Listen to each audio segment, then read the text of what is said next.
Hello, you. How you doing? Hope you're doing well. Hanzo here at the Hanzo Honey House. I'm gonna try something a little bit new today. We're going to do a let's play in the sense of a game we've never played before in the channel. This game here is called Vampire Survivors, and to my understanding on how the game works, you pick a character, you kill things, and then you survive while killing things. Now, the interesting aspect about it, even though it looks a little bland and it's going to come off a little slow here, is that you have different characters that do different things. And apparently, this game is rather addictive, is the word that was used. I played it only one time. This is the run you're watching right now, and I see the appeal. Maybe I should give it some more time. Maybe you should tell me what you think. But you start with basic characters first. Here, Antonio just has a whip that does horizontal attacks. These attacks that you're seeing on screen, the books that were circling him there, and the whip that's going horizontal only, is automatic. Literally, there's like an interval, and you just walk around, and the only defense you have is movement and attacking things. And the goal is quite literally just survive. And when you get more money, you find coins as you defeat enemies. I think I have one coin I picked up because I hit a torch or some sort of what was that, flame? Yeah, that flame right there you see over there to the right side of the screen.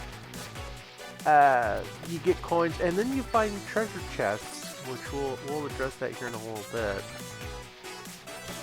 And like I said, it seems like an interesting game. Oh, we got a flame attack. I don't know what that icon was I picked up, but it was super powerful in comparison to the whip. It was like doing 3 times as much damage there.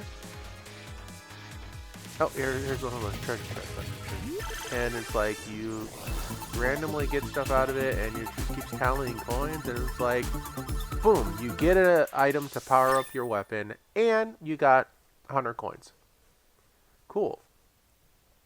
And then we level up, so the bar at the top of the screen there is your experience bar, and every single time you fill the bar by collecting those blue gems, you have 3 choices of power-ups that you can get. And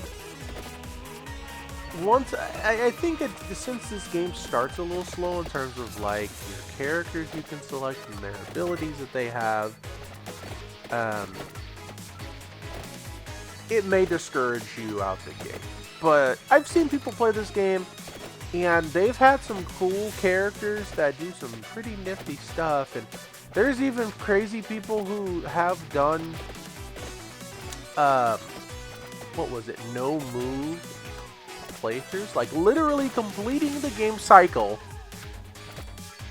without even moving at all. There's a lot of luck there. Of course, they move to make their decisions when they get an experience level up.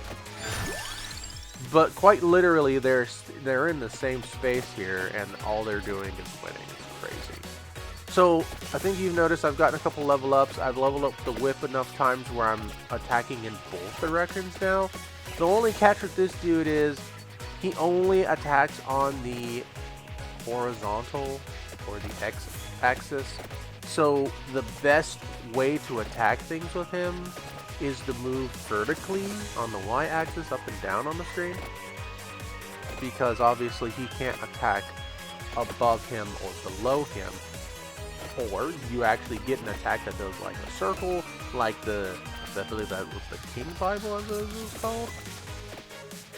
It seems like everything trope-wise in this game has some sort of like mythological Castlevania style, Transylvania style reference to it. Obviously, we know Castlevania pretty well. Belmonts like using whips. The Alucard like using everything else. And seemingly every other game is the same trope one way or another. I almost cornered myself right there, which would have been bad. I think later on in the run we do check that out, and literally there's nothing there. My only real gripe, at least from this position, is I'd much rather have numbers than a bar to tell me how close I am to things. The experience meter, that's fine. I don't really mind that very much. You fill it up. There's only, it's either 0 or 100 in terms of when you actually get your next level up. But in terms of the health, having just the single bar under your feet like that, while I guess logistically it makes sense, I'm a numbers kind of guy, you know. I like to see my damage in numbers. And see, oh boy, there's a whole horde of flower things. Gotta go with, with the Santa water, I believe is what it's called. Even though it's holy water. Yeah, and that horde was closing in on me, and I'm like, uh-oh. Oh no. We got, what was it got? We got some bone guys, we got some ghouls, we got praying mantises, we got some feed me Seymours. Oh yeah, and then they faded away. Apparently they didn't want to close in on me, because honestly, if that circle closed in on me, they would have got me. And it looks like the only way you can heal yourself in this game is finding floor chicken, which is kind of like a play on the Castlevania wall chicken. Santa water, yep, more Santa water for more damage in the region here. So let me know what you guys think. Obviously, we will be playing a various amount of things on the channel. I know there's been a lot of baseball, and I know some of you guys are kind of like, it's baseball. You either like it or you don't, which is fair. But I am taking suggestions all the time. There is a lot of access to a lot of things, and the reason why we're even playing Vampire Saviors today is the fact that Xbox Live changed their account statuses. So, in the sense of, if you have Xbox Gold, you have some sort of access now to the Game Pass. Oh, so see, and you notice how I went in there, got a floor chicken. Now my HP went up a little bit. Got another floor chicken for 30. Gained there. We like the green numbers. Let us know we're gaining HP. So yeah, you have some sort of access to Game Pass now. So Honey and I realized that the other day when I saw it said Core next to the username, which means you have the Core Gamer Pass. And it has some okay games for what you're already paying anyway. So, Vampire Survivors was on there. Teenage Mutant Ninja Turtles Shredder's Revenge was on there, which we thought was pretty cool. We'll definitely have some content on that coming up. But yeah, like I said, I'm taking suggestions all the time. I really think that I know you can appreciate the offerings here. I would certainly hope that in the future we look back on these times and be like, remember that time where we changed our formatting 300 videos in? Can you believe that?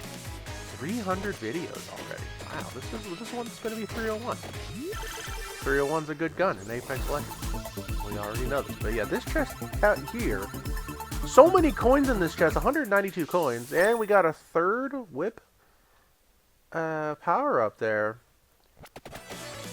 And like I said, I've never played this game before. I've watched a lot of people play it, and a lot of people speak marvels about this game. I'm like, what do I do here? Which one do I pick? I'm like, more damage? Nah, we need damage reduction. That helps the survival. Yeah, and I've seen people play this game, and while it seems interesting in the mid-game range when you unlock about, I don't know, a dozen characters or so versus the base characters you start with. There is like 50 or what, like 60 characters in this game, and essentially you're doing the same thing. And I think the only differences would be movement speed and attack patterns.